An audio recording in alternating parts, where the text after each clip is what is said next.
한적한 시골 마을에서 조용히 살던 한 남자. 은퇴 후 다시는 사람 일에 끼어들지 않겠다고 다짐했지만 그 약속은 단 한 통의 전화로 무너져 버렸다. 아빠 제발 와줘요. 두려움에 떨고 있는 듯한 목소리. 그리고 갑작스러운 전화가 끊어졌다. 그 순간 그의 등골을 타고 차갑게 무언가가 스며들었다. 오랫동안 잊고 지낸 형사의 감각이 되살아나는 것 같았다. 1시간도 안 돼 도착한 딸의 집. 평소와는 다른 적막감이 문 앞까지 흘러나오고 있었다. 마당에는 인기척 하나 없었지만 집 뒤편에서 들려오는 흐느낌이 그를 멈춰 서게 했다. 그리고 그가 본 광경은 은퇴한 형사 시절의 기억을 회상하게 했다. 그러나 더 충격적인 것은 그 가장자리에서 그가 예상하지 못한 또 다른 누군가의 흔적이 함께 보였다는 사실이었다. 그 존재를 확인한 순간 그의 얼굴이 단단히 굳어졌다. 딸이 겪은 고통보다 그 뒤에 엄청난 무언가가 숨어 있다는 확신이 들었다. 그리고 딸이 공포스러운 목소리로 그에게 건넨 단 한마디. 그 말은 이 사건이 단순한 가정사나 폭력 사건이 아니라는 걸 명확하게 알려주는 신호였다. 이야기를 시작하기 전에 구독을 눌러주세요. 당신의 따뜻한 참여가 이야기 한 잔을 이어가는 힘이 됩니다. 안녕하세요. 저는 정명수라고 합니다. 올해 61살 30년 넘게 형사로 일하다가 은퇴한 지 벌써 3년이 되었네요. 지금은 경기도 외곽의 작은 시골 마을에서 조용히 살고 있어요. 형사 시절엔 정말 치열하게 살았습니다. 온갖 사건 사고를 다 겪었죠. 살인, 강도, 사기. 인간이 저지를 수 있는 모든 범죄를 봤다고 해도 과언이 아니에요. 그런 세월을 보내다 보니 사람에 대한 믿음이 많이 사라졌었습니다. 은퇴 후에는 의도적으로 사람들과 거리를 두며 살았어요. 작은 텃밭을 가꾸고 책을 읽고 가끔 낚시나 하면서 여생을 보내려고 했거든요. 과거의 정명수는 잊고 그냥 평범한 시골 할아버지로 살고 싶었습니다. 그런데 마음 한구석에는 항상 걱정이 있었어요. 바로 제 딸 가영 때문이었습니다. 윤가영, 31살이에요. 제 늦둥이 외동딸이죠. 아내를 일찍 잃고 혼자 키운 소중한 딸입니다. 몇 년 전에 차성호라는 남자와 결혼했는데 처음 만났을 때부터 뭔가 마음에 들지 않았어요. 차성호는 겉보기에는 괜찮은 남자였어요. 37살 회사원이라고 했고 가영이에게 잘해준다고도 했고요. 하지만 제 오랜 경험으로는 뭔가 어둠이 있는 사람 같았습니다. 아빠, 성우 오빠 정말 좋은 사람이에요. 너무 걱정하지 마세요. 가영이는 항상 그렇게 말했어요. 하지만 저는 불안했습니다. 형사 생활을 오래 하다 보면 사람을 보는 눈이 생기거든요. 차성호의 눈빛에서 뭔가 불편한 느낌을 받았어요. 결혼 후에도 가영이와 자주 연락했는데 점점 목소리가 작아지는 게 느껴졌어요. 예전처럼 밝게 웃지도 않았고 전화 통화도 짧아졌습니다. 가영아, 요즘 어떻게 지내니? 괜찮아요, 아빠. 바쁘긴 하지만 남편이랑은 잘 지내고, 네, 잘 지내고 있어요. 하지만 그 대답 속에서 뭔가 숨기고 있다는 느낌을 받았어요. 딸이니까 알 수 있었습니다. 몇 달 전에는 가영이가 임신했다는 소식을 들었어요. 기뻤지만 동시에 걱정도 더 커졌습니다. 임신한 상태에서 혹시라도 문제가 생기면. 그러던 어느 날 오후였어요. 평소처럼 텃밭에서 일하고 있는데 전화가 울렸습니다. 가영이 번호였어요. 여보세요, 가영아? 그런데 목소리가 이상했어요. 떨리고 있었고 뭔가 무서워하는 것 같았습니다. 아빠, 제발 와줘요. 뭔 일이야? 무슨 일 있었니? 빨리. 제발. 그러더니 전화가 끊어졌어요. 다시 걸어봐도 받지 않았습니다. 가슴이 철렁했어요. 딸의 목소리에서 절망이 느껴졌거든요. 뭔가 큰일이 생긴 것 같았습니다. 이 새끼가 드디어. 예감이 좋지 않았어요. 차성우가 뭔가 했을 거라는 직감이 들었습니다. 급히 차를 몰고 가영이 집으로 향했어요. 평소 같으면 1시간 반 거리였는데 그날은 1시간 만에 도착했습니다. 신호등도 무시하고 달려갔거든요. 가영이가 사는 곳은 신도시 외곽의 단독주택가였어요. 조용하고 한적한 동네였습니다. 차를 세우고 집 앞에 섰는데 이상하게 조용했어요. 대문 앞에서 잠깐 망설였어요.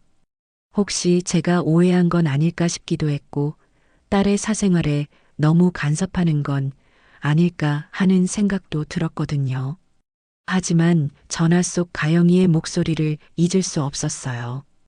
그건 분명히 도움을 요청하는 목소리였습니다. 조용히 대문을 열고 들어갔어요. 마당에는 인기척이 없었지만 거실 쪽에서 작은 소리가 들렸습니다. 현관문에 손을 대려는 순간 마당 뒤쪽에서 이상한 소리가 들렸어요. 누군가 흐느끼는 소리 같았습니다. 소리가 나는 쪽으로 조심스럽게 다가갔어요. 집 뒤편 정원으로 가니까 상상할 수 없는 광경이 펼쳐져 있었습니다. 가영이가 큰 나무의 밧줄로 묶여 있었어요. 임신한 몸으로 서 있는 것도 힘들 텐데 온 얼굴이 피투성이었습니다. 입술은 터져서 피가 흘렀고 왼쪽 눈은 심하게 부어 있었어요. 그리고 그 앞에는 차성우가 무릎을 꿇고 앉아 있었어요. 손에는 나무 막대기 같은 걸 들고 있었습니다. 이 새끼가 감히. 순간 머리가 하얘졌어요. 30년 형사 생활에서도 이런 분노를 느낀 적이 없었습니다. 제 딸을, 임신한 제 딸을 저렇게. 차성우는 저를 보지 못했어요. 가영이만 바라보며 뭔가 중얼거리고 있었습니다. 왜 말을 안 들어? 아버지한테 연락하지 말라고 했잖아. 가영이는 고개를 들지 못한 채 흐느끼고만 있었어요. 제가 온 걸 알았는지 모르겠지만 저를 부른 게 잘못이었나 후회하는 것 같았습니다. 저는 숨을 죽이며 상황을 파악했어요. 어떻게 해야 딸을 가장 안전하게 구할 수 있을지 생각해 봤습니다. 성급하게 움직이면 가영이가 더 다칠 수 있었거든요. 하지만 한 가지는 확실했어요. 이 상황을 그냥 넘어갈 수는 없다는 것이었습니다. 제 딸을 저렇게 괴롭히는 놈을 절대 용서할 수 없었어요. 오래전 묻어두었던 형사 정명수가 다시 깨어나는 걸 느꼈습니다. 더 이상 망설일 수 없었어요. 저는 조용히 차성우 뒤로 다가갔습니다. 형사 시절 익힌 발걸음으로 소리 없이 접근했어요. 아, 낮은 목소리로 불렀습니다. 차성우가 깜짝 놀라며 뒤돌아봤어요. 제가 언제부터 거기 있었는지 몰랐던 모양이었습니다. 아버님? 언제 오셨어요? 차성우의 얼굴에 당황한 기색이 역력했어요. 손에 들고 있던 막대기를 황급히 뒤로 숨겼습니다. 지금 뭐 하고 있었지? 이건 가영이가 말을 안 들어서 때리는 거야? 제 목소리가 점점 차가워지고 있었어요. 30년간 범죄자들을 상대했던 그 톤이 나오고 있었습니다. 차성우가 어색하게 웃으며 변명하기 시작했어요. 그게 가영이가 요즘 임신해서 예민해지고 집안일도 제대로 안 하고 그래서 임신한 사람을 나무에 묶어놓고 때린 거야? 잠깐만요, 아버님. 이건 저희 집 문제고 저는 더 이상 그놈의 변명을 듣고 있을 수 없었어요. 급히 가영이에게 다가가서 밧줄을 풀기 시작했습니다. 밧줄이 팔목을 깊게 파고들어 있었어요. 얼마나 오랫동안 묶여 있었던 걸까요? 가영이의 손목은 까맣게 멍들어 있었습니다. 가영아, 괜찮니? 아빠 왔어.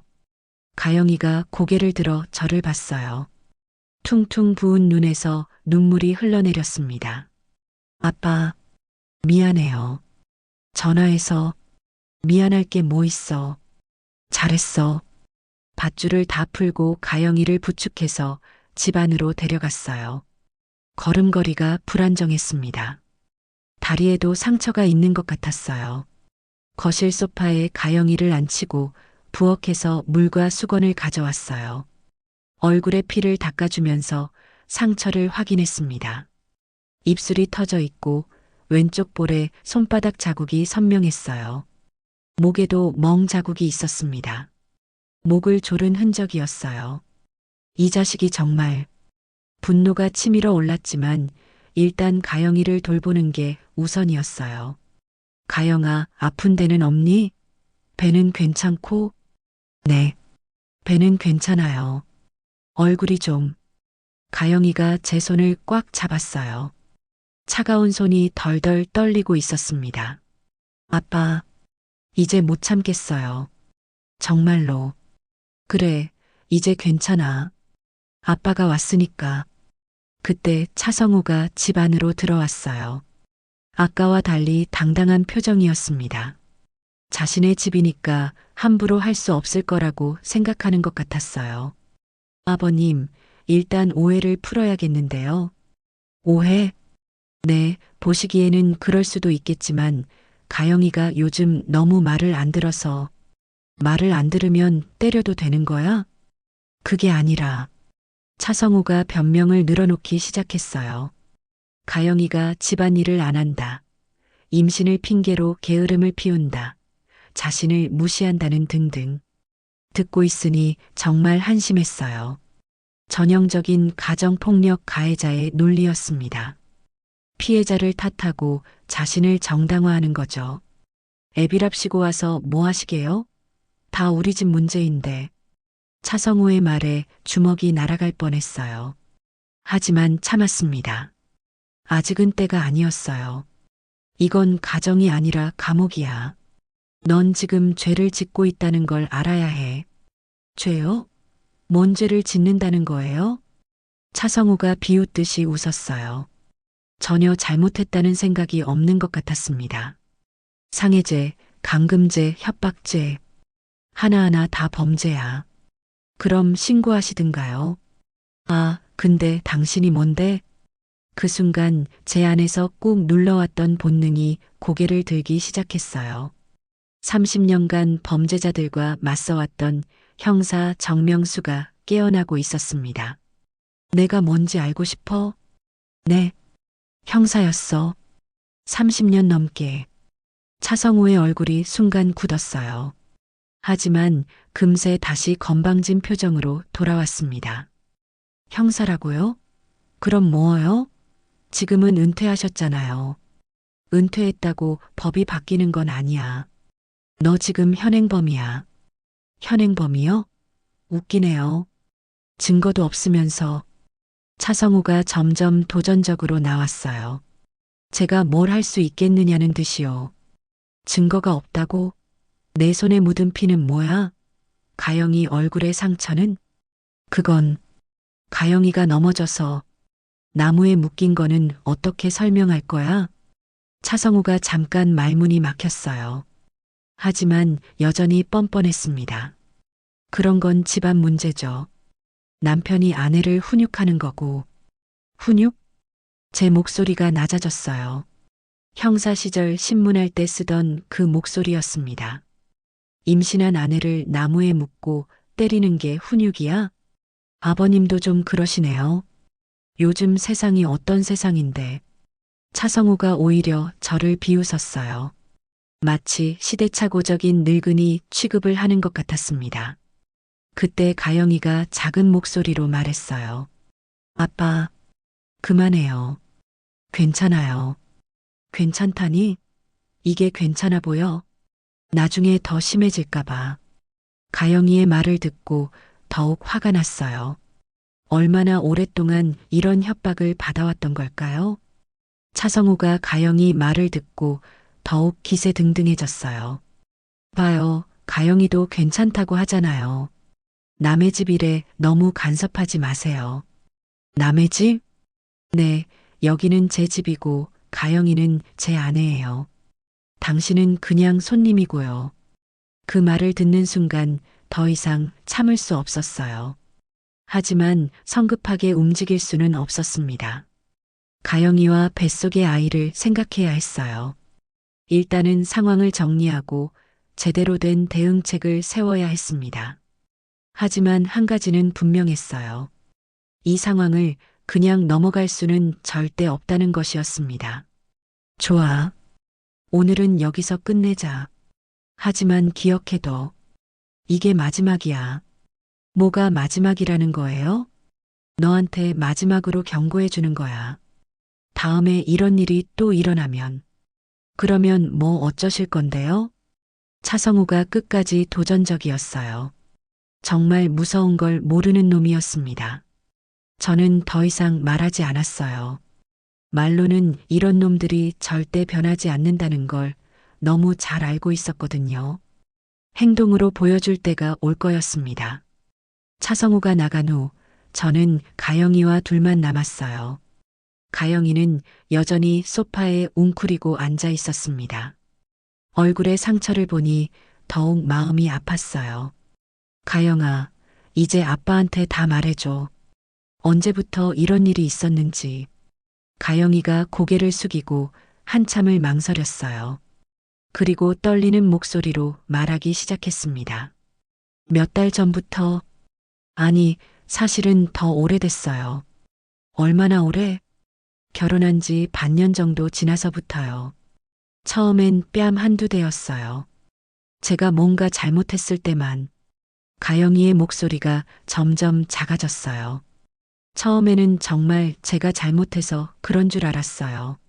집안일을 제대로 못했다거나 음식이 맛없다거나 그런 게 맞을 이유가 되니? 아니에요. 지금은 알아요. 하지만 그때는 성우 오빠가 워낙 다정하게 사과하기도 했고 전형적인 가정폭력의 패턴이었어요. 폭력 후에 사과하고 다시 다정하게 대하는 거죠. 그래서 피해자가 혼란에 빠지게 됩니다. 점점 심해졌어? 네. 뺨 맞는 게 발길질로 바뀌고 멱살 잡히고 머리채 잡혀서 끌려가고 가영이가 말하는 동안 제 주먹이 저절로 쥐어졌어요. 임신 소식을 전한 날이 가장 심했어요. 임신 소식을? 네. 기뻐할 줄 알았는데 오빠가 갑자기 돌변했어요.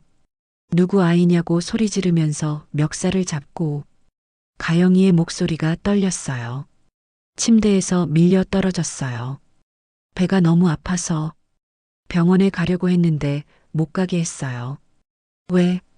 병원에 가면 어떻게 다친 건지 물어볼까 봐요. 그때 현관문이 열리는 소리가 들렸어요. 누군가 들어오고 있었습니다. 가영아, 누구야? 시어머니세요. 문이 열리며 50대 후반으로 보이는 여성이 들어왔어요.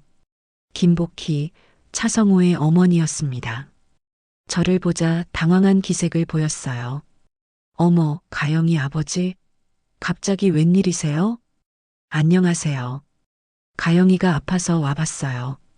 김복희가 가영이의 얼굴을 보더니 표정이 굳어졌어요. 하지만 놀라는 기색은 없었습니다. 이미 알고 있었던 거였어요. 가영아, 또 성우랑 싸웠니? 또라는 말에서 이미 답이 나왔어요.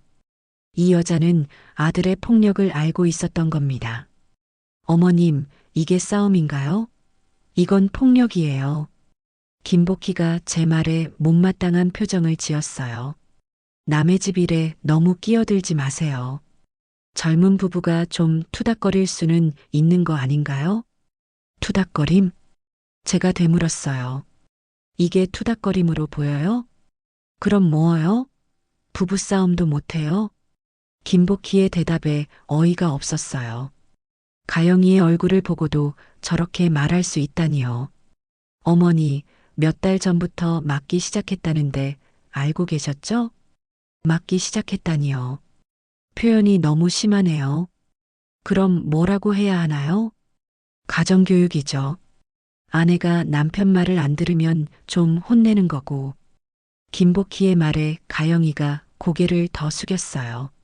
시어머니가 이런 식으로 생각한다는 걸 알고 있었던 거였어요. 엄마도 알았을 텐데 왜 아무 말도 안 했어요? 제가 가영이에게 물어봤어요. 집안 망신이라고 입 다물라고 하셨어요.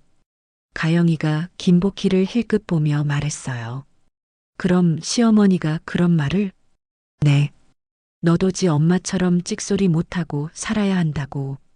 그 말을 듣는 순간 제 안에서 뭔가 폭발할 것 같았어요. 시어머니가 며느리에게 그런 말을 했다니요. 그게 어른이 할 말입니까?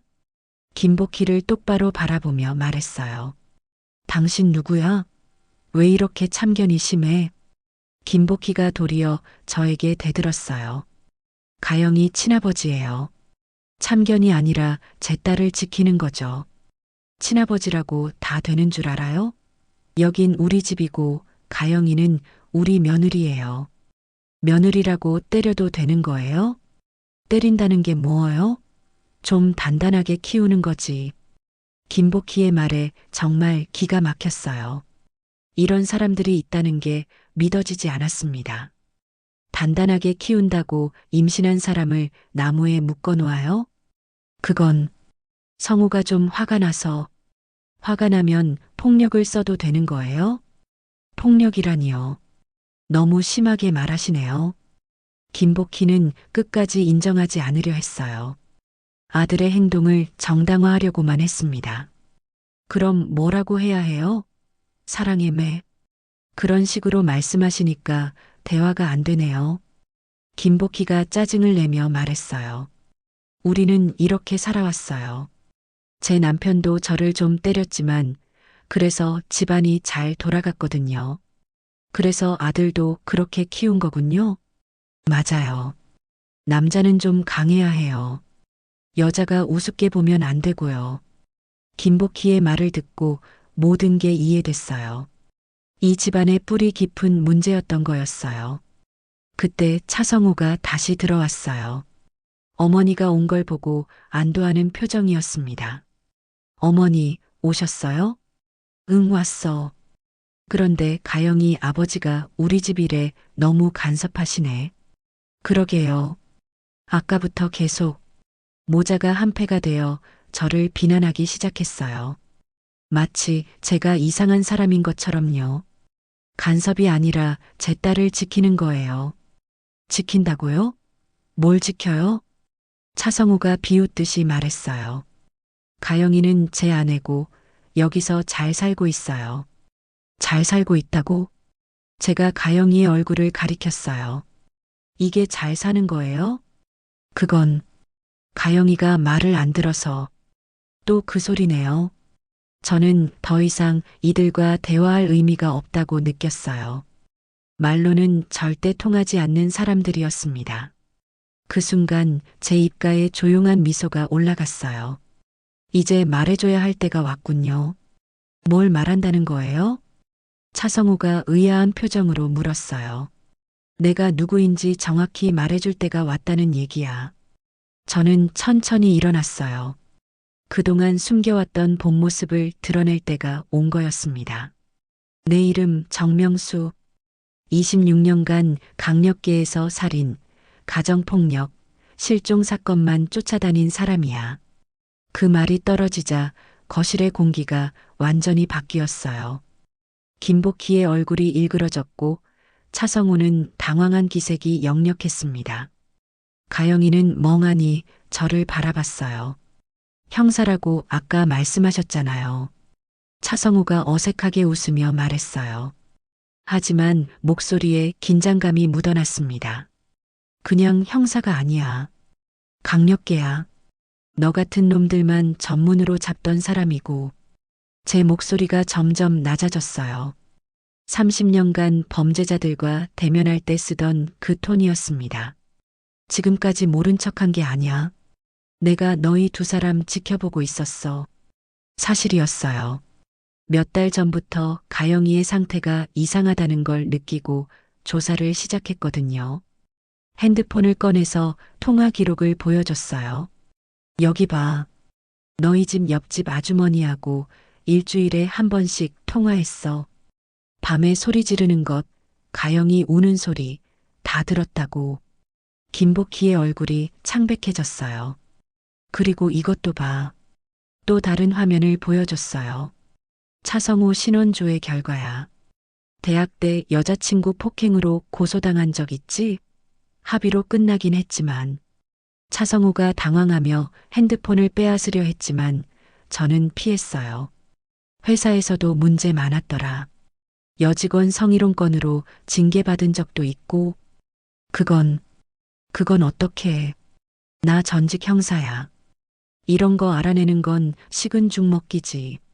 제가 걸어다니며 말했어요. 마치 신문실에서 용의자를 압박하듯이요. 그리고 너 어머니 김복희를 바라봤어요. 시댁에서 며느리 구타 방조하면 공범이야. 모르고 있었나? 공범이요?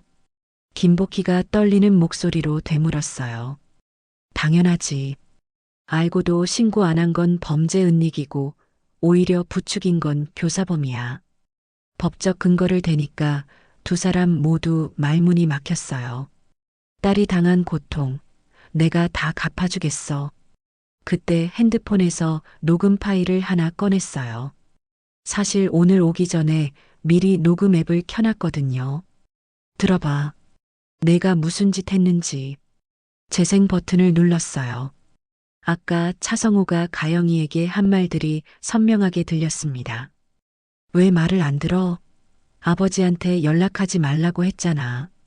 그리고 가영이의 울음소리도 들렸어요. 이거 다 증거야. 협박, 감금, 상해. 한 번에 몇 년씩 나올 거야. 차성우의 얼굴이 새하얘졌어요. 잠깐만요, 아버님. 이건 오해가. 오해? 저는 차성우에게 한 걸음 다가갔어요. 26년간 수백 명의 가정폭력범들 봤어. 너희들 특징 알아? 끝까지 오해라고 우기는 거야. 하지만, 닥쳐. 제 목소리가 거실에 울렸어요. 차성우가 움찔했습니다. 가영아, 이제 아빠한테 다 말해도 돼. 아빠가 다 처리해 줄 테니까. 가영이가 망설이더니 천천히 입을 열었어요. 아빠, 사실은 더 많아요. 성우 오빠가 제 통장도 빼앗았고 친구들이랑 만나는 것도 금지했어요. 뭐? 새로운 사실이었어요. 핸드폰도 검사해요. 누구랑 연락했는지 다 확인하고 경제적 통제의 통신 감시까지. 저는 차성우를 노려봤어요. 완벽한 감금이네. 이거 무기징역감이야. 무기징역이요? 김복희가 놀라며 소리쳤어요. 상습 가정폭력의 감금, 임신부 상해, 경제적 통제. 죄목이 얼마나 많은지 알아? 저는 핸드폰으로 누군가에게 전화를 걸었어요. 여보세요, 철우야? 나 정명수야. 박철우, 제 후배 형사였어요. 아직 현직에 있는 사람이었습니다. 응, 급한 일이 생겼어. 가정폭력 현행범이야. 지금 당장 와줄 수 있나? 전화를 끊고 차성우를 바라봤어요. 30분 내에 경찰 온다. 지금까지 한 일 다 자백하든지 아니면 법정에서 보든지. 자백이라니요. 아니면 지금 당장 가영이한테 사과하고 앞으로 절대 손 안 댄다고 약속해. 차성우가 잠깐 생각하더니 비웃었어요. 사과는 무슨. 전 잘못한 게 없는데요. 그래. 저는 가영이에게 다가갔어요. 가영아, 이혼 생각해 본 적 있지? 이혼이요? 응. 아빠가 다 도와줄게. 차성우가 발끈했어요. 이혼이요? 농담하시네요. 가영이는 제 아내고 애도 제 애인데. 네? 저는 차성우를 똑바로 바라봤어요. 임신부 때린 놈이 아빠 자격이 있어? 그건, 가영아, 진짜로 묻는 거야. 이런 인간하고 계속 살 거야? 가영이가 한참을 망설이다가 고개를 저었어요. 아니요. 더 이상은 못 참겠어요. 그 순간 차성호가 완전히 돌변했어요. 아, 이혼은 무슨 이혼이야? 내가 언제 허락했어? 허락? 저는 웃음이 나왔어요. 이혼에 남편 허락이 필요한 줄 알아? 당연하죠. 부부는 합의로. 합의는 개뿔. 일방적 이혼 신청하면 끝이야. 차성호의 얼굴이 일그러졌어요. 그리고 갑자기 가영이에게 달려들려고 했습니다. 인연이 정말. 하지만 저는 이미 예상하고 있었어요. 차성호의 팔을 잡고 비틀었습니다. 차성호가 바닥에 넘어졌어요. 26년간 익힌 제압술이었습니다. 움직이지 마. 공무집행방에 추가로 붙는다. 그때 현관에서 인터폰 소리가 들렸어요. 정명수 선배님, 박철우입니다. 후배가 도착한 거였어요. 들어와. 문을 열자 박철우가 들어왔어요. 상황을 보자마자 이해했다는 표정이었습니다. 현행범 체포 가능한가? 충분합니다. 피해자 상해 상태도 심하고 증거도 있고요. 박철우가 수갑을 꺼냈어요. 차성호 씨 상해죄와 감금죄로 현행범 체포합니다. 드디어 끝이 났어요. 아니, 시작이었습니다. 제 딸을 지키는 진짜 싸움의 시작이요. 박철우가 차성호에게 수갑을 채우는 동안 저는 핸드폰에서 또 다른 녹음 파일을 꺼냈어요. 며칠 전 가영이가 몰래 녹음해서 보내온 것이었습니다. 이것도 들어봐. 재생 버튼을 누르자 차성호의 목소리가 거실에 울렸어요. 너 그 뱃속에 내 애 맞아? 아니면 전에 만났던 그놈 자식이야? 박철우의 표정이 굳어졌어요. 김복희는 얼굴이 새하얘졌습니다. 똑바로 말해. 이번엔 다 뽑아버릴 테니까. 차성호의 냉혹한 목소리가 계속 이어졌어요. 임신부를 향한 협박이었습니다. 선배, 이건 명백한 협박죄네요. 박철우가 고개를 저으며 말했어요. 그뿐만 아니야. 저는 핸드폰에서 또 다른 자료를 꺼냈어요. 차성호 과거 사건 기록이야. 대학 때 여자친구 성추행 건으로 고소당했는데 피해자가 갑자기 고소 취하했어. 왜요? 그때 합의금으로 300만 원이 들어갔더라고. 누가 냈을까? 제가 김복희를 쳐다봤어요. 김복희가 당황하며 고개를 저었습니다. 모르는 일이에요. 모르는 일? 저는 또 다른 서류를 꺼냈어요. 계좌 이체 내역서야. 김복희 명의로 피해자 계좌에 300만 원 입금됐어. 그건 어떻게 해? 형사도 사람이라고 사람 보는 눈이 있어. 아들 못된 짓 뒤치다꺼리하는 어미 냄새가 나더라고. 김복희가 소리쳤어요. 이건 모함이에요. 모함? 모함? 저는 웃으며 가방에서 사진들을 꺼냈어요. 이것도 모함일까? 사진 속에는 차성호가 다른 여자와 함께 있는 모습이 담겨 있었어요. 가영이가 임신하고 나서 찍힌 것들이었습니다. 외도 증거 사진이야. 가영이 임신했다고 다른 여자 만나더라고. 가영이가 사진을 보고 눈물을 흘렸어요. 알고는 있었지만 확실한 증거를 보니 충격이 컸을 거예요. 선배, 이거면 이혼 소송에서 유리하겠네요. 박철우가 말했어요. 당연하지. 가정폭력의 외도까지. 위자료도 많이 받을 수 있을 거야. 차성우가 발버둥쳤어요. 이건 조작이에요. 조작? 조작이라면 국과수에서 감정해봐. 요즘 기술이 얼마나 발달했는지 알아? 저는 마지막 카드를 꺼냈어요. 그리고 이건 뭘까? 핸드폰에서 통화 녹음을 틀었어요. 차성호가 어떤 남자와 나눈 대화였습니다. 형, 그년 좀 조용히 시켜줘. 돈은 얼마든지 줄게. 누구 얘기야? 우리 마누라. 요즘 너무 말이 많아. 박철우가 저를 봤어요. 이거 협박 교사제 아닌가요? 그렇지. 제3자를 시켜서 아내를 협박하려 했던 거야. 김복희가 완전히 무너졌어요. 성호야, 내가 그런 짓까지. 어머니는 몰랐다고 하실 건가요? 저는 김복희를 봤어요. 아들 뒤치다꺼리만 26년간 해왔는데 그게 무슨 뜻이에요? 고등학교 때 교내 폭력, 대학 때 성추행, 직장에서 성희롱. 전부 어머니가 수습했죠? 김복희가 입을 다물었어요. 부인할 수 없는 사실이었거든요. 이제 와서 모른다고 하면 통할까요? 이게 전부 모함이라면 이제 판사 앞에서 말해보시죠.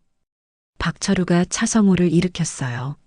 차성호 씨 상해, 감금, 협박, 성추행 교사 혐의로 현행범 체포합니다. 드디어 차성호가 연행되는 순간이었어요. 26년간 쌓인 경험이 제 딸을 구하는 데 쓰이는 순간이었습니다. 가영아, 이제 자유야. 가영이가 제 품에 안겨서 울었어요. 오랜 악몽이 끝난 거였어요. 하지만 저는 알고 있었어요. 진짜 싸움은 이제부터라는 걸요. 차성호가 연행된 후 저는 곧바로 정식 수사를 위한 준비에 들어갔어요. 26년간의 경험을 총동원해서 완벽한 사건 정리를 할 생각이었습니다. 가영아, 일단 병원부터 가자. 네, 아빠. 가영이의 상처를 정확히 진단받고 진단서를 발급받아야 했어요. 상해제 입증의 핵심 증거였거든요. 병원에서 의사가 가영이를 진찰하는 동안 저는 박철우에게 전화를 걸었어요. 철우야, 정식 수사 의뢰서 작성 중이야. 혐의 정리해 줄 수 있나? 네, 선배. 일단 상해제, 감금죄, 협박죄는 확실하고요. 성추행 교사죄도 추가해줘. 증거 다 있어. 알겠습니다. 구속영장 신청도 바로 들어갈 것 같아요. 1시간 후 의사가 진단서를 써줬어요. 얼굴 타박상, 팔목 찰과상, 목 부위 압박 흔적 등이 상세히 기록되어 있었습니다. 임신부 상태는 어떤가요? 다행히 태아에게는 직접적인 영향은 없어 보입니다. 하지만 스트레스가 심해서 안정이 필요해요. 집으로 돌아와서 저는 본격적인 자료 정리에 들어갔어요. 가영이는 방에서 쉬게 하고 저는 거실에서 혼자 작업했습니다. 녹음 파일 정리, 사진 증거 분류, 과거 사건 기록 취합. 모든 걸 시간 순으로 정리했어요. 그때 현관에서 소음이 들렸어요. 김복희가 돌아온 모양이었습니다. 아니, 혼자가 아니었어요. 말이 되는 소리를 해야지. 낯선 남자 목소리가 들렸어요. 아마 차성호의 아버지인 것 같았습니다. 문이 열리며 김복희와 50대 후반의 남성이 들어왔어요. 얼굴에 분노가 가득했습니다. 당신이 우리 성호 감옥에 보낸 사람이야? 차성호의 아버지였어요. 차동철이라고 자기소개를 했습니다. 감옥에 보낸 게 아니라 죄를 지었으니까 처벌받는 거죠. 죄? 무슨 죄를 지었다는 거야? 가정폭력, 상해, 감금, 협박. 필요하면 하나씩 다 설명해 드릴까요? 차동철이 주먹을 쥐었어요. 집안 문제를 왜 이렇게 키워? 집안 문제라고요? 저는 천천히 일어났어요. 임신부 구타가 집안 문제예요? 그건 성우가 좀 화가 나서 똑같은 변명이었어요. 부전자전이라는 말이 딱 맞았습니다. 넌 아무것도 걱정하지 마. 이제부터 내가 너랑 아이 지킬게. 가영이의 방 쪽으로 말했어요. 문틈으로 가영이가 걱정스러운 표정으로 보고 있었거든요. 지킨다고? 웃기네. 차동철이 비웃었어요. 성우는 내일이면 나와. 미안하다고 하면 끝나는 일이야. 내일 나온다고요? 저는 웃었어요. 구속영장 신청했는데 내일 나와요? 뭐? 차동철의 얼굴이 굳었어요. 구속영장이요? 그게 뭔 소리야? 정식으로 기소할 거예요. 상습 가정폭력범으로. 상습이라니. 김복희가 소리쳤어요. 우리 성우는 처음이에요. 처음? 저는 핸드폰에서 자료를 꺼냈어요. 대학교 성추행 사건, 직장 내 성희롱 사건. 이것도 처음이에요?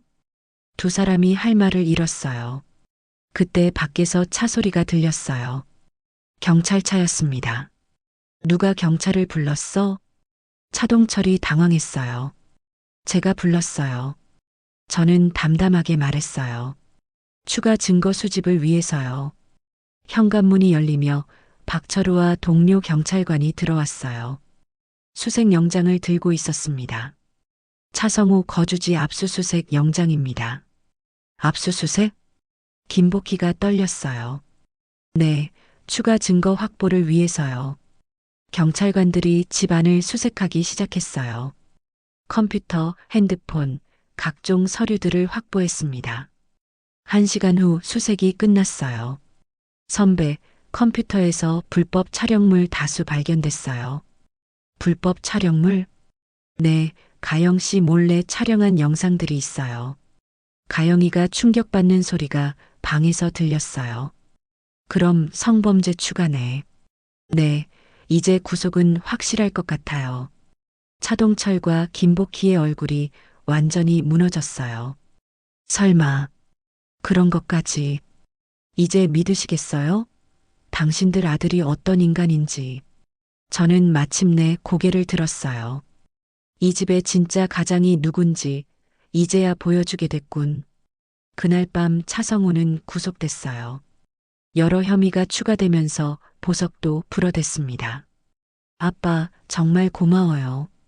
가영이가 제 손을 잡으며 말했어요. 이제 시작이야. 재판에서도 이기고 위자료도 받고 양육권도 확보해야지. 네, 아빠가 계셔서 든든해요. 26년간 형사로 살면서 수많은 피해자들을 봤지만 제 딸을 지키는 일이 가장 의미 있는 일인 것 같았어요. 하지만 아직 끝나지 않았다는 것도 알고 있었습니다. 진짜 싸움은 법정에서 벌어질 거였어요. 그래도 이제는 확신이 있었어요. 제 딸을 지킬 수 있다는 확신이요. 사건이 일단락된 후 몇 주가 지났어요. 가영이는 제 시골집으로 와서 함께 지내고 있었습니다. 도시의 그 집에서는 더 이상 살 수 없다고 했거든요. 매일 아침 가영이와 함께 산책을 했어요. 임신부에게는 가벼운 운동이 좋다고 의사가 말했거든요. 가영이의 얼굴에서 그동안의 긴장감이 조금씩 사라져가는 게 보였습니다. 아빠, 나 이제 도망 안 갈래요. 어느 날 산책을 마치고 돌아오는 길에 가영이가 말했어요. 도망? 네. 그동안 계속 도망만 다녔던 것 같아요. 성우 오빠한테서도 문제에서도 저는 가영이의 손을 꼭 잡았어요. 이제부터는 내가 선택한 삶을 살아. 네, 아빠. 가영이가 조용히 고개를 끄덕였어요. 그 모습에서 예전의 밝은 딸이 조금씩 돌아오는 게 보였습니다. 차성우의 재판은 순조롭게 진행됐어요. 박철우가 수시로 연락해서 진행 상황을 알려줬습니다. 선배, 1심에서 징역 3년 나왔어요. 실형이에요. 상습성이 인정됐나? 네, 과거 전력까지 다 고려됐어요. 집행유예도 없고요. 가영이도 법정에 증인으로 출석했는데 당당하게 증언했어요. 예전같이 위축되지 않고 자신의 피해 사실을 명확히 말했습니다. 피고인이 저에게 가한 폭력은 일상적이었습니다.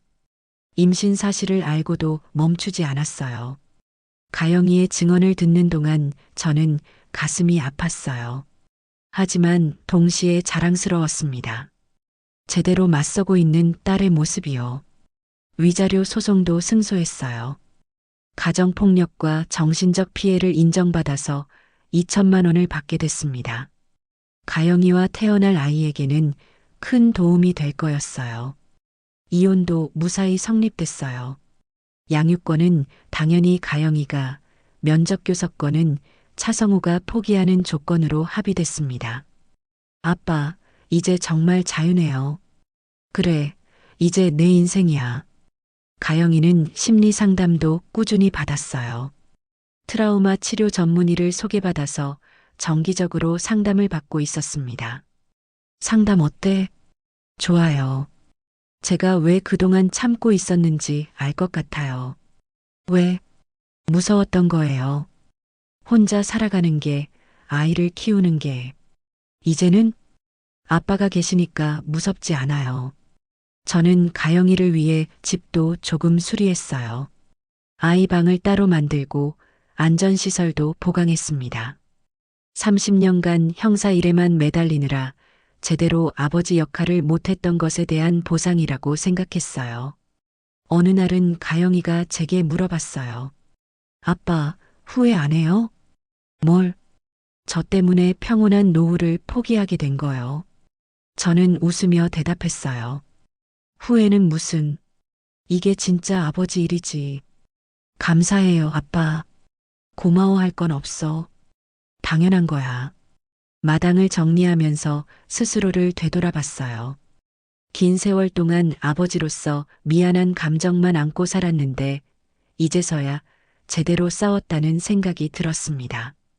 형사 시절에는 남의 가정폭력 사건만 다뤘는데, 정작 제 딸의 문제는 놓칠 뻔했어요. 다행히 늦지 않게 알아챌 수 있었지만요. 가을이 되면서 가영이의 배도 많이 불러왔어요. 산부인과 정기검진을 갈 때마다 저도 따라갔습니다. 아기 건강해요. 예정일은 12월 초 정도 될 것 같아요. 의사 선생님의 말에 안도했어요. 그동안의 스트레스에도 불구하고 아기는 건강하게 자라고 있었습니다. 어느 날 우편함에 낯선 편지가 와 있었어요. 보낸 사람 이름이 없는 봉투였습니다. 가영아, 이거 내 편지인 것 같은데. 가영이가 편지를 열어보더니 눈물을 흘렸어요. 뭔 일이야? 임신부 모임에서 만난 언니가 보낸 거예요. 저처럼 가정폭력 당하다가 도망쳐 나온 분이에요. 편지에는 감사 인사와 함께 용기를 얻었다는 내용이 적혀 있었어요. 가영이의 이야기를 듣고 자신도 신고할 용기가 생겼다는 거였습니다. 내가 다른 사람한테도 도움이 됐구나. 가영이가 뿌듯해했어요.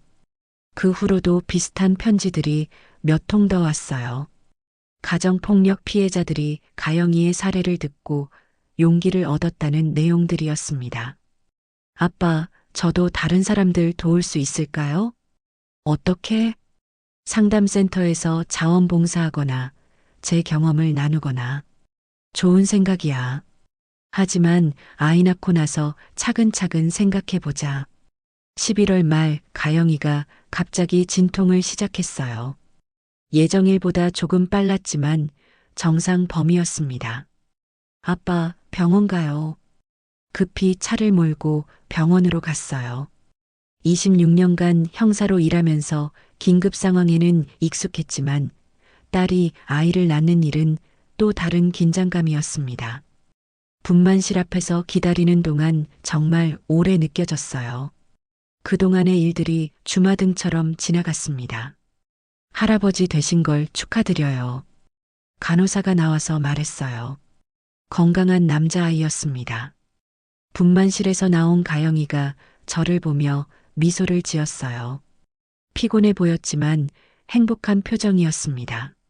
아빠, 손잡아요. 작고 빨간 아기가 제 품에 안겼어요. 정말 신기했습니다. 이렇게 작은 생명이 세상에 나왔다니요. 이름은 뭘로 할 거야? 명진이요. 명진이? 네. 아빠 이름에서 한자 따고 진실할 진자를 써서요. 가영이의 말에 가슴이 뭉클했어요. 며칠 후 집으로 돌아와서 새로운 일상이 시작됐어요. 아기 울음소리로 가득한 집이었지만 행복한 소음이었습니다. 어느 날 우편함에 또 편지가 와 있었어요. 이번에는 가영이가 보낸 게 아니라 누군가 제게 보낸 편지였습니다. 봉투를 열어보니 초음파 사진 한 장과 함께 편지가 들어 있었어요. 이 아이 이름은 명진이에요. 아빠처럼 강한 사람으로 키울게요. 가영이가 제게 보낸 감사 편지였어요. 그리고 마지막 줄에는 이런 말이 적혀 있었습니다. 아빠 사랑해요. 그리고 고마워요. 아빠가 있어서 제가 진짜 어머니가 될 수 있었어요. 편지를 읽으며 눈물이 났어요. 26년간 형사로 살면서 수많은 사건을 해결했지만 가장 중요한 사건은 제 딸을 구하는 것이었던 것 같습니다. 이제 새로운 시작이었어요. 아버지로서 그리고 할아버지로서의 삶말이에요. 명진이가 태어나고 한 달 정도 지났을 때였어요. 평온한 일상이 계속될 줄 알았는데 박철우에게서 예상치 못한 연락이 왔습니다. 형님, 성호 관련해서 조사하다가 이상한 게 나왔습니다. 뭔데? 전화로는 좀 직접 만나서 얘기할 수 있을까요? 박철우의 목소리에 긴장감이 묻어났어요. 뭔가 단순하지 않은 일인 것 같았습니다. 다음 날 박철우가 제 집으로 찾아왔어요. 평소와 달리 심각한 표정이었습니다. 형님, 차성호 뒤에 다른 사람이 있을 수도 있어요. 무슨 뜻이야? 박철우가 자료 뭉치를 꺼내며 설명하기 시작했어요. 성우 어머니 김복희가 속한 재단 있잖아요. 거기 후원 기업을 조사해 보니까 어떤 기업? 태성개발이라는 곳인데 대표가 조태성이에요. 그 이름을 듣는 순간 제 기억이 되살아났어요. 조태성? 15년 전 뇌물 사건의 핵심 인물이었습니다. 조태성이라고? 네, 혹시 아세요? 알지. 예전에 내가 수사하던 사건의 용의자였어. 그런데 갑자기 수사가 중단됐다고 기록에 나와 있던데. 맞았어요. 조태성 수사는 어느 날 갑자기 중단됐습니다. 윗선에서 압력이 있었다는 소문이 있었어요. 그게 이번 사건과 무슨 상관이야? 김복희가 그 재단에서 일한 지 오래됐거든요. 그리고 차성호도 학창 시절부터 그 재단 장학금을 받았어요. 박철우가 자료를 보여줬어요. 차성호의 대학 등록금, 생활비까지 모두 태성개발에서 지원받은 기록이 있었습니다. 그럼 뭐 때문에? 아직 확실하지 않지만 형님이 은퇴한 후에도 조태성 쪽에서 계속 신경 쓰고 있었던 것 같아요. 나를? 네. 형님 딸 결혼 상대방까지 그쪽 사람이라는 게 우연치고는. 박철우의 말을 듣고 소름이 돋았어요. 설마 가영이의 결혼이 우연이 아니었다는 건가요? 증거는 있어? 아직 정황뿐이에요. 하지만 조사해 볼 필요는 있을 것 같아요. 이게 단순한 가정폭력이 아닐 수도 있다는 뜻이야? 그럴 가능성이 높아요. 집으로 돌아와서 곰곰 생각해 봤어요. 조태성? 그 사건은 제가 형사 생활에서 가장 아쉬워했던 미제 사건이었습니다. 당시에는 증거가 부족해서 기소까지 가지 못했어요. 하지만 분명히 뭔가 있다는 확신이 있었거든요. 그날 밤 서재에서 옛날 자료들을 뒤져봤어요. 조태성 수사 당시의 기록들이 남아 있었습니다. 가영이가 들어와서 물어봤어요. 아빠 뭐 하세요? 옛날 일 좀 정리하고 있어. 혹시 저랑 관련된 일인가요? 가영이가 예민하게 눈치챘어요. 아닐 수도 있어. 하지만 확인해 봐야 할 것 같아. 위험한 건 아니죠? 걱정 마. 아빠가 조심할게. 하지만 속으로는 불안했어요. 만약 정말로 조태성이 배후에 있다면 이 일은 아직 끝나지 않은 거였어요. 다음 날 박철우에게 연락했어요. 철우야, 조태성 관련해서 더 파볼까? 위험할 수도 있어요, 형님. 딸을 지키려면 끝까지 가야지. 알겠습니다. 비공식적으로 조사해 보겠어요. 며칠 후 박철우가 다시 연락했어요.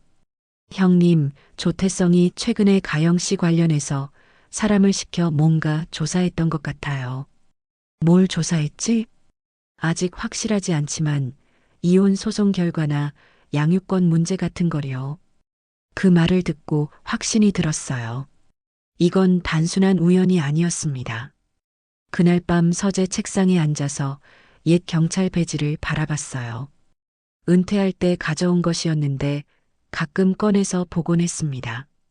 옆에는 당시 사용했던 총기 사진도 있었어요.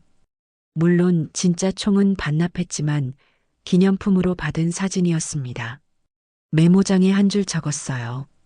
딸을 지킨다는 건 과거도 마주해야 한다는 뜻이다. 그리고 핸드폰을 바라보며 조용히 중얼거렸어요. 그래, 이제 제대로 시작이구나. 15년 전 놓쳤던 사건을 이제 다시 시작할 때가 왔습니다. 이번에는 제 딸을 지키기 위해서요. 형사 정명수가 완전히 깨어나는 순간이었어요. 은퇴했다고 해서 끝난 게 아니었습니다.